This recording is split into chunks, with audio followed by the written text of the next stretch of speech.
Welcome to Revolution Against Evolution. I'm your host, Doug Sharp. Your co-host, Rich Gear, here as well. And today I was, Doug, you kind of surprised me. I come up with an idea for him and said, yeah, let's do that. I went, oh, okay.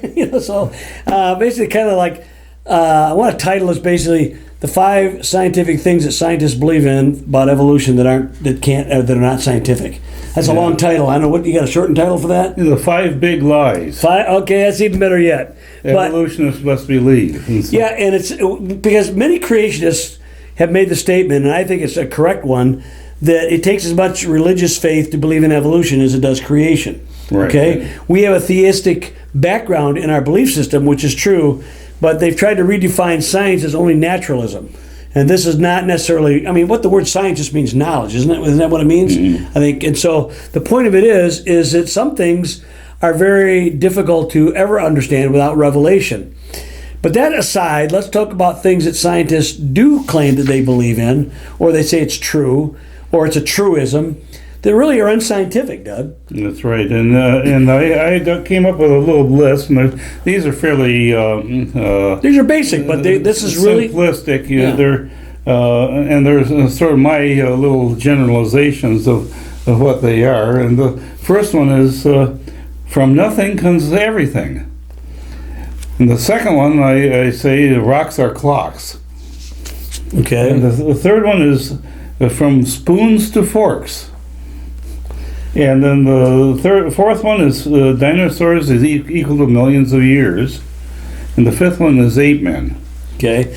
I would add one that, to me, scientific principles, I'll talk a little bit more like, we talk about from nothing comes everything. Yeah. This is what the Big Bang, or basically the idea that from an infinitely small part of nothing, everything has come into existence. This is a huge faith statement but they have to appeal to the idea that there's no God allowed you can't allow a theologic or a supernatural foot in the door. Right. It has to be naturalistic in principle. But the idea is no one has ever seen anything. How can something like this be scientific in the sense it cannot be empirically verified, cannot be falsified, it cannot be replicated. So there's no way that it could possibly be empirically scientifically verified. Yet it's believed. It's the foundation of pretty much everything that evolutionists have to believe in to go on to even begin from there.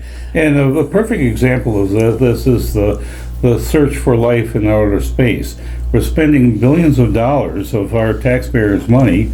Well, not so much anymore. We got Elon Musk helping us out. Yeah. But they're sending up all these space probes into outer space, going to different worlds to explore. And I think that's pretty cool to actually see all this stuff that they're absolutely doing. Yes. The space probes, because they're really proving their point. They're not finding life out there. No. And the reason they can't find life out there is that the physical conditions for it really are not possible. Except for here on Earth, where you have a world that was specifically created by God for that purpose. And it's kind of amazing to see that they're looking for water. Well, water is an enemy for the formation of the peptide bond. Yes. And so if they're looking for water, they have to find, but water is essential for life. And so you've got an inherently contradictory problem there. And so the idea that, and then I think there was Lawrence Krauss wrote a book called The Universe from Nothing. And he's talking about all these virtual particles forming and from out of matter and antimatter and all this stuff, and it doesn't work. You can't replicate it. You can't experimentally do it, and so all you have is this theorizing that is really very difficult to prove. And so because just because you don't allow God does not mean you're not utilizing faith, because you're believing in something no one has ever seen nor can ever see. All right. The other thing, Doug, I would segue onto this from nothing comes everything. It's the idea that, and we've talked about this on our show many times, but it's not quite with the other thing here. The idea that you can increase complexity from simplicity. Yeah, all that's included in from nothing to comes everything. And I guess that the other thing, It violates the laws of thermodynamics. And also the law of biogenesis, if you want to talk about that one, which everything we see in life that's scientific tells you that life always comes from pre-existing life. And then that begs the question, what about the uncaused first cause? That's an ontological argument, theological argument they've talked about for years. But the naturalists don't have any answer either, except to say that from nothing comes everything. Yeah, it appears like what is happening is that those who do not want to serve God want to come up with some excuses to explain to him why they don't believe in them. Right. I mean, and so this is what I call great white throne practice, where they're standing before God and they're going to explain to God, well, I know we didn't serve you, but this is the reason why and there'll be all these accusations against God because they chose to believe all these different lies that led them. And I think that's a critical thing from a biblical standpoint. Everyone has been given the measure of faith. God has given people the gift to believe, yet you suppress the truth in unrighteousness, and you have that ability to do that, but the reality is you're applying faith to things that you accuse creationists of only doing. Just because you don't use theological argument, just because you don't use the God principle, which we do, an outside intelligence and something outside of space and time that created everything, we believe something came from something. Now you may ask us, which begs the question, where did God come from? And guess what? I don't know. He tells us he's before all things, after all things. He's called the great I am, Doug. There's a reason, okay? There is certain things we have to accept, and we believe it is on faith, but we are objectively and honest about the fact that we utilize faith to come to the conclusions we come to. You can't get around that, but neither can the evolutionists. Your faith in naturalism is huge, because nothing we see empirically makes any sense that life comes from non-life. Number one. You have to explain the elements. Yes, you everything. have to explain the organic compounds that come from those elements. You have to explain why. You have to explain why they come together to form amino acids, how they form from their proteins, and then the nucleotides. You have to explain how that chemistry works. You can't. It's not something that's very easily replicated. You can sort of synthesize some of these elements or these chemicals, but you can't explain how in a natural environment they come together to form life. And so, yeah, like you said earlier, Doug, water, which is necessary for life, is an enemy for life actually coming together. It's an enemy. I mean, it has oxidation is a terrible principle. Things that it rusts, it corrodes. We don't want free radicals in our body because freewheeling oxygen kills us. It's just there are things that are out there. Doug, the one thing you like to argue, or not argue about, but talk about, how does all life have left-handed amino acids? Right. Yeah. That's or right-handed sugars. It makes no sense when you go in the lab. Nothing works that way, just out of natural processes. Yeah, if you go get some tryptophan, which is one of the amino acids, it'll say DL tryptophan, which means it's an equal mixture of left-handed and right-handed tryptophan was manufactured in the lab. And that's not an easy thing to do, actually, but those two different forms are opposite of each other in the way that they're conformed, but they form equal mixtures of it when you make it in the lab. But the life only uses the left-handed variety, and it's for a reason that each of the amino acids form in a sort of like a spiral pattern, and then they fold up into a I know, that's amazing. Active molecule that will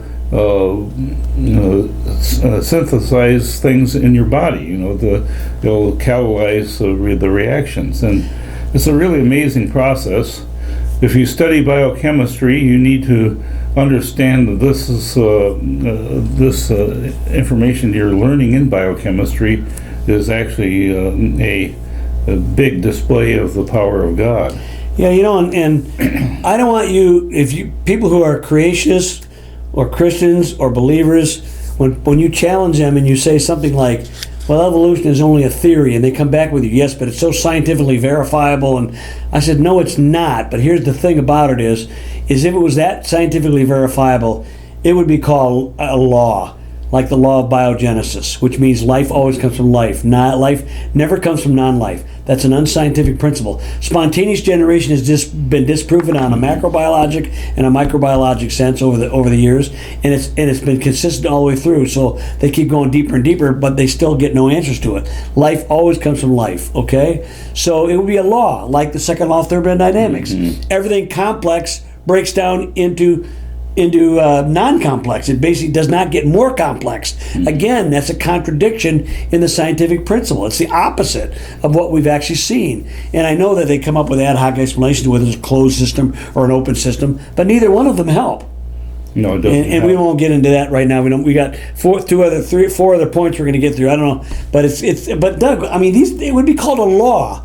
It wouldn't be the theory of evolution. It would be the law of evolution, and it's not a law because it's not repeatable, testable, or observable. Well, here's the next lie, and that's the lie that you can pick up a rock and it's some kind of clock.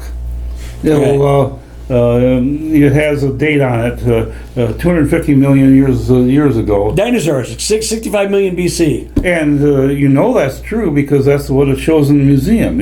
Each of these rocks have this date on it, 250 million years old or 65 million years old or whatever. And even if it's a fossil, they'll have this date on it. And the question is, how do they know? Were they there? Were they able to observe this particular rock as it was being formed and how it was formed? How did they know? And I remember pointing this out in one of my classes I took in college, and it sort of got me in trouble. And I had to rewrite my paper in order to get a grade, so that it verified evolution. Right. But this is the sort of thing that is so widespread of a belief that they write it down. Now you have to go back to the origin of this, and you have to go back to the idea that first of all, you cannot date a sedimentary rock. Yeah, that's what most people don't realize. The rocks that all the fossils are in sedimentary rock. And because they're sedimentary, they cannot actually pick a little crystal out of it and date it. And if you are going to date a rock, you actually destroy it in the process because you have to crumble it down into its individual elements. What they'll usually tell you is they're not dating the sedimentary rock themselves. They're dating, let's say, volcanic rock that's been in an inclusion. It's what they call. Yeah. It's something pushed up through there. But the reality was, before any of this stuff started happening, Doug, I've got a book called The Devonian Controversy. They already had these layers. They were already rejecting the biblical time frame way before radiometric dating ever existed, way before the sedimentary layers had been laid out. They were coming up with uniformitarian ideas, and this was 1809, Doug, way before any radiometric dating ever came up. They had an a priori assumption. Okay, because they wanted to get rid of the foundation of biblical Christianity. They wanted to get rid of the idea that this world is actually fairly young. Okay, it was the divine right of kings that they were actually going after. Yeah, they wanted, and in order to destroy that, they wanted to prove that the Bible wasn't true. Well, the divine right of kings wasn't really a biblical concept either. We always get in trouble, Doug, when the church incorporates nonsensical or secular ideas into biblical frameworks. We always get in trouble, Doug. It's the idea that there's so many things that we've done that over the years, and that's one of them. The idea that when we used to talk about fixity of species, we're using a secular world to describe a biblical concept of kind. And there's a difference, much difference. Okay, and we don't go far afield on that, but we all no death before Adam, right, Doug? And they go, what about plants? Plants are not biblically alive. They're not biblically alive. They reproduction is reproducing and things like that. Biologically, they're alive, but they're not biblically alive. They do not have what the biblical concept is a nephesh, a spirit. The idea, why is that important? Adam and Eve ate food before the fall. They ate plants. Okay, so plants. It tells you they're not alive, but it tells you there was no. And the scriptures are very clear. All death came as a result of the sin of man and of Adam and Eve. Okay, that's why death is happening. But that's again theological. Here's another lie. But the clock. Here's the other lie: is carbon-14 dating proves millions of years. Millions of years. Yeah. Okay. Go into that, Doug. Well, the half-life of carbon-14 is 5,730 years. Now, if all the assumptions based upon it are true, such as the influx of carbon-14 from nitrogen in the atmosphere is a constant rate, which we don't know. We can't go back in time and verify that. So we don't know that factor. We don't know if there was any disruption during the time that, such as the flood, that would have altered the equilibrium of the carbon-14 come in, and so we don't know that factor. However, we do know that if you carbon-14 date certain things like dinosaur bones, like diamonds, coal, like coal, coal, limestone. Yep. These things are all have been done by creationists and have showed that the millions of years of time that are associated with those different things really don't exist because you get dates out of them. Carbon-14 has actually become our friend. Yeah, so carbon-14 is our friend.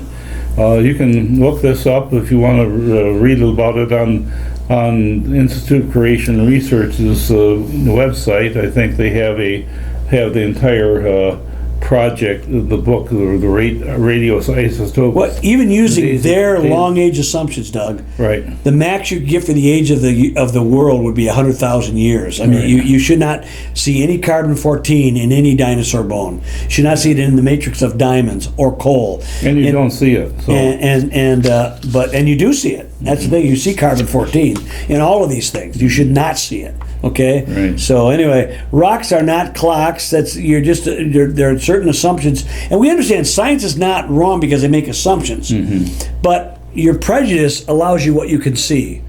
The evolutionist, the uniformitarian old age person will never look for these things, carbon-14 in a dinosaur bone, because it can't exist.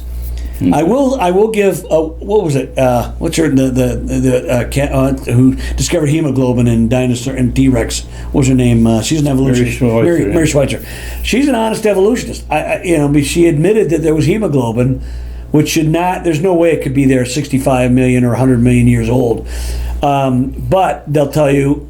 And all their assumptions were that hemoglobin can't. It's a fugitive. It's a compound that will disintegrate, and it will. But they've had basically what they say. Well, I guess you can get carbon-14, or hemoglobin 100 million years old. I mean, it's one of those things. That's not scientific, Doug. That's a faith statement. Mm-hmm. That is a faith statement continually on there. So, all right, Doug. We're going to do a little about from spoons to forks. Can we zoom in? Can we get? What I'm going to do is show these one at a time. Oh, I just want you to. Okay. What I have here is here's my spoon here, but now I have another spoon here that's got a little beginnings of a fork in it, and you can tell that this evolutionary transition is starting to take place. And here we got now a bigger evidence that forks are evolving from spoons. It's a spork. Is that what that is? That's a spork. And then this one looks a little bit different. And now we have the ultimate modern fork that came from the spoon. Now, I think maybe you can see where I'm going with this. Evolutionists do this with fossils. Yes, absolutely. Of course, the fossils that they find are found in sedimentary rock. And so if they find them in the lower rock or a higher rock, they sort of believe that the one that was on the bottom came first, and then the ones up above it. Until they find unconformities or nonconformities. Right.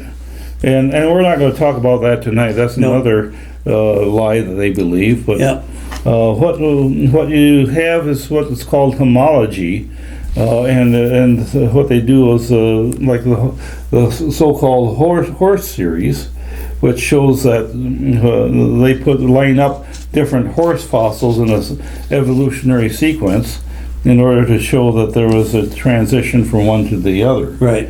But this has been verified many times, and you can research this on your own and go to the answers in Genesis.org or creation.com and look up what they talk about, all the problems with what they call the horse series, and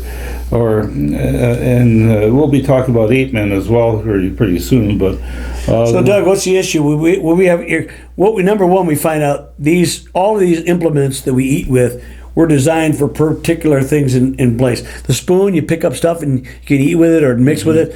But the one with little holes in it can maybe siphon out some gravy or you can. It's a little strainer, and then the middle fork is just more of a serving fork, and then this one has a bit of a different purpose, and then now this one is a little bit more utilitarian, but they all were designed for various purposes. But the thing that is interesting is that they will take the similar features that they find in such as the five-fingered hand, and find it all throughout the design of many of the creatures in this universe. Well, why wouldn't God use the same design principles that work elsewhere? It's sort of like if you are a computer programmer and you find a subroutine that you use for a certain thing. Well, you would use it over and over again, and it's really evidence that this particular programmer worked on this whole design all throughout his work. And I guess that's the thing point. It's something we've used. It's an argument we've used many years, and it's still good though. It's the idea that the evolutionists comes from the idea that we all come from a common ancestor, and we talk about the fact that we all come from a common designer, and it depends on which presupposition you come with. We admit our presuppositions, and evolutionists sometimes will too. But your presupposition is an article of faith. It's not. It's religious, not scientific.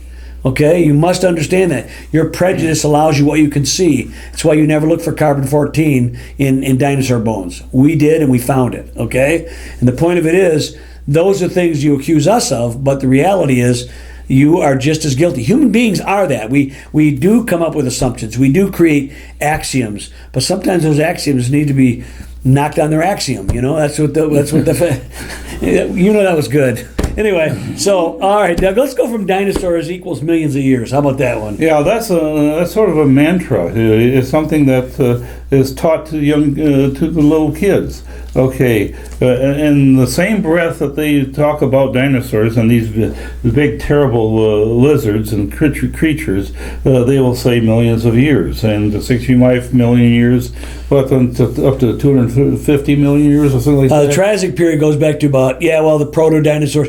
It's almost it's about 270 million years off. I'm just doing that off the top of my head, but you got Triassic, Jurassic, and then Cretaceous. That's the Mesozoic period, and that's the one where the dinosaurs come in there. But dinosaurs are the propaganda lizard of evolution. And that's really strange because we have creatures that, quote, predate the dinosaurs. Yeah. And they're like, the coelacanth. We have insects, there's all kinds of stuff, but dinosaurs are such a magical type of thing. We don't really see them now. But people will ask, well, are they in the Bible? And we've done shows on that as well. We've done shows about, is it a possibility that dinosaurs could be alive today? Are they all extinct? Either one does not trouble me. It would really trouble an evolutionist. But reality, if dinosaurs exist today, why would that be any worse than, let's say, an ape that exists today that supposedly evolved into a human being? You know what I'm saying? They would come up with an ad hoc explanation, and you would. We understand that. But the reality is, the dinosaur does not equal millions of years. Right. That's and basically if you go to the Creation Museum, they have dinosaurs all over the place in the Creation Museum, and they will flat out tell you that they believe that dinosaurs were part of the pre-world when Adam and Eve lived. They believe that they also were on the ark. They were probably lived quite some time afterwards. There's historic evidence. They called them dragons back in those days. And creationists has no issue with the fact that perhaps they could find some dinosaur-like creature, but we have lizards, crocodilians, and things. We don't have any dinosaurs that we know of. There's just stories of them coming up or down. I'm not really whether they are around. We've had shown pictures of what they call prehistoric creatures, which we don't believe in prehistory anyway, but like pteranodons and stuff being in regular time. But the idea is that many animals have gone extinct since the flood of Noah. Right. Okay. Yeah. And dodo birds and passenger pigeons and many things have gone extinct. We only recently begun to kind of try to steward this a lot better than we have. But Doug, we only got a couple minutes left. We want to talk about Ape-Men. Yeah. One of the things I wanted to share about Ape-Men, there's all these transitionary fossils and they try to make it. But one thing I always tell people, I said, look, you think I'm a knucklehead for believing in, let's say, two people created all people. And you're saying, okay, but I'm saying, what would happen? I'm saying you believe all the people have come from two ape-like hominids that turned into, at the same time, a male and a female. I want to ask you from genetics, based on modern genetics, why we're not all extinct 300 times over, based on the fact how long ago you think modern man has come around. Why are there no skeletons around there, Doug? Why are there not skeletons? Why are we not all genetic retards? Okay, now you say, well, you believe you came from Adam and Eve. I said, yes, but I had a creator outside of time who made Adam and Eve with perfect genomes. Okay, you're not talking about this. You're talking about present day processes being the same as they've always have. If they did that, we should all be genetic retards or extinct. There should not be a human being on the face of the earth based on this. But we have backup systems in our DNA codes. We have all kinds, even in this fallen world, which we do believe was corrupted at the fall, which puts sin and death in here. But you cannot have mankind. We have the same problem with ape-men transitioning we do with all the other animals, increasing complexity from simplicity. This is an anti-science concept. Simplicity does not turn into complexity. It never does. It turns into complexity, goes into simplicity, but never the other way around. You do not have, at the genomic level, Doug, let alone the rest of it, the macro level, things getting more complex. They just don't do that. Now, here's the lie, Rich, is that every beginning of school year, the National Geographic will come out with a new Ape-Man on the cover, and guess who they are targeting? They're targeting our kids in the public schools, and indoctrinating them, and that this is proof of evolution. Well, it'll take maybe a year or two for that particular ape-man to be debunked. Maybe, but in the minds of the kids, that is already set, and they are beginning to believe that they're nothing but a monkey that has evolved over millions of years, and that is a travesty. It's something that is happening in our culture. That we believe that we're nothing but some silly animal. Again, an unprovable assumption is put down as dogma and scientific truth. We'll see you next time on Revolution Against Evolution.